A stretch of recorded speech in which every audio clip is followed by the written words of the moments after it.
Hi, Dad. Hello, Rasa. And hi, Mom. Hi, Rasa. Hi, Jeremy. Oh my gosh. We have our most requested guest back in action. It's Mom! Are you both ready to know everything? Absolutely. yes, ma'am. Okay, let's do it.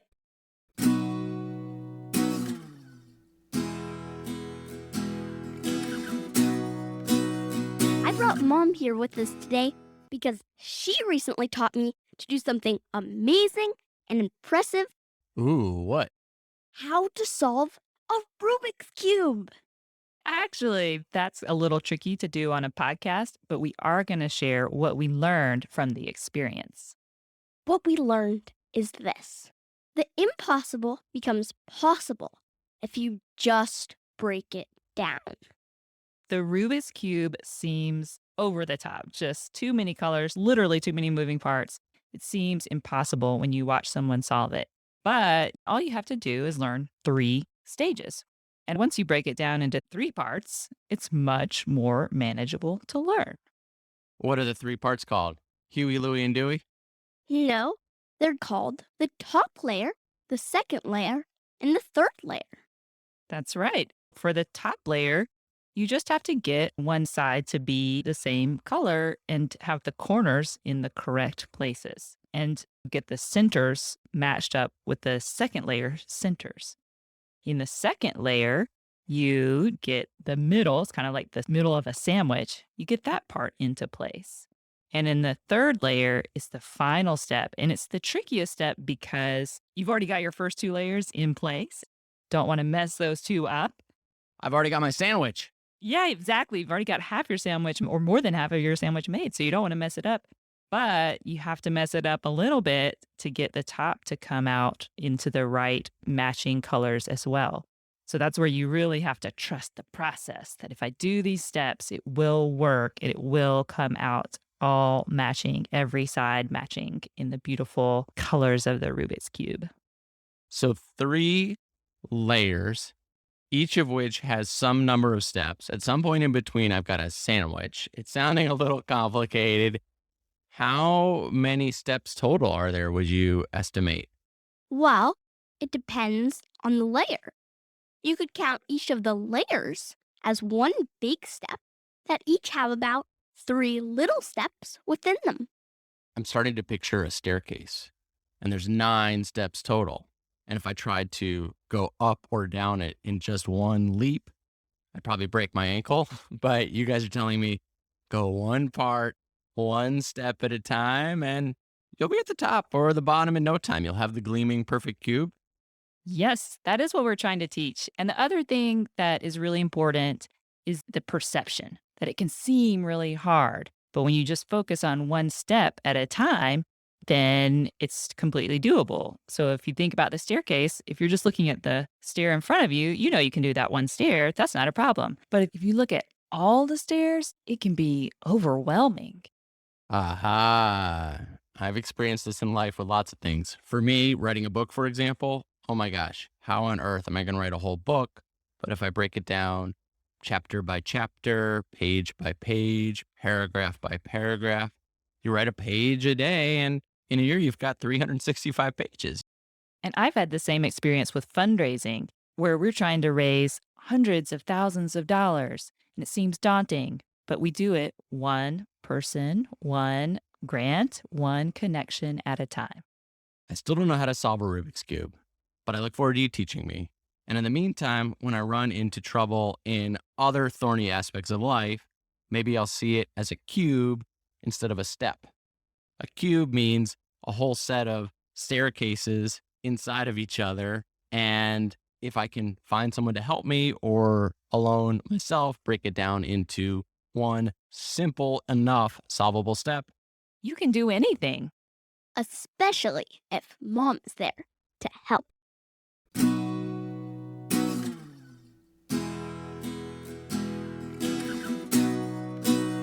Are you ready for today's poem? Yes. What is it? A Center by Ha Jin. You must hold your quiet center where you do what only you can do. If others call you a maniac or a fool, just let them wag their tongues. If some praise your perseverance, don't feel too happy about it.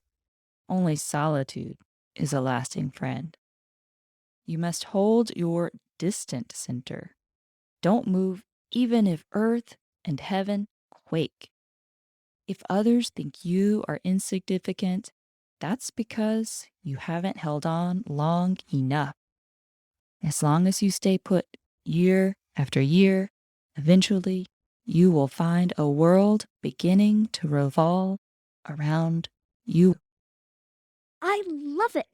And as the new center of the universe, I'm going to read it next. A Center by Ha Jin. You must hold your quiet center where you do what only you can do. If others call you a maniac or a fool, just let them wag their tongues. If some praise your perseverance, don't feel too happy about it. Only solitude is a lasting friend. You must hold your distant center. Don't move, even if earth and heaven quake. If others think you are insignificant, that's because you haven't held on long enough. As long as you stay put year after year, eventually you will find a world beginning to revolve around you. Powerful poem, so well read, you both. A center. Does a Rubik's Cube have a center, Mom? It does, and that's why I chose this poem. Each side has a center that never moves. All of the other edges move around each center piece, and the centers of each side are always in the same place. So the yellow center is always opposite the white center. And it really helps if you get confused on your steps. You can always go back to your centers and look at your centers and where they are. This is brilliant. I have looked at millions of Rubik's Cubes and I never knew that. And you guys kept talking about the white face or the orange face or the yellow face. And I was like, how do they know which is which? But it's the center. And it's making me think about celestial navigation or how we find ourselves at sea or in space or even on Earth. There are these fixed objects like the moon or the stars, and you need your center to move, ironically. You've got to find your fixed points to get in motion. Yeah, like a soft serve machine. You need the steady point of the spigot while the chocolate and vanilla swirl.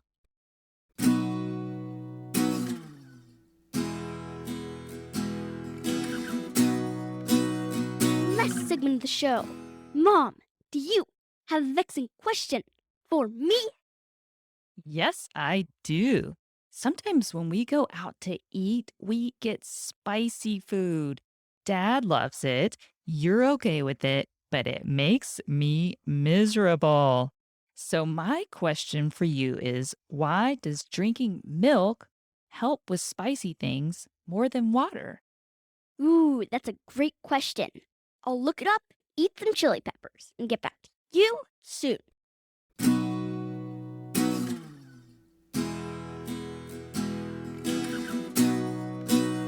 I'm back, and I've got the answer to your vexing question.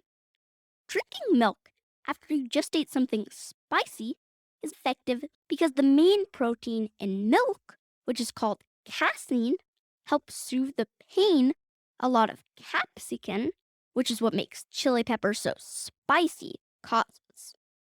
Not only is water not effective, water molecules even spread the pain around, making it worse.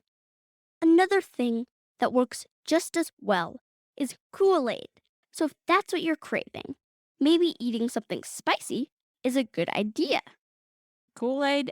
I'm not letting you drink that much sugar. But, Mom, it's not bad for you. It's just sweet relief. You Must Know Everything was produced by me, Rasa Smith, and him, Jeremy Smith. And the amazing music was by Furniture. Join us on Patreon, shop our store, submit your own vexing questions, and listen to more than 100 previous episodes at our website, youmustknoweverything.com. Please rate, review, and share the show. And please tune in next time for everything you need to know.